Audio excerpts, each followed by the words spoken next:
This $17 million waterfront mansion is by far the most ridiculous house on the Gold Coast. Complete with a separate penthouse suite and a helicopter pad, this home is in a league of its own.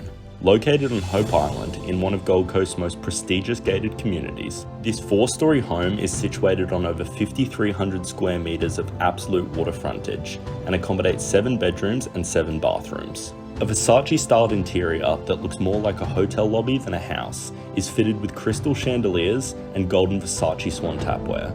The home quite literally has every amenity imaginable and includes 2 kitchens, a 10-seat in-home theatre, a 30-metre pontoon, a full-sized commercial wet bar, a grand courtyard with enough room for 2-way traffic, an executive office wing with boardroom space, a lap pool and jacuzzi, as well as the 8-car underground garage. But by far the coolest part of the home is the private penthouse suite, which opens up to a large rooftop terrace that was specifically designed to function as a helicopter pad.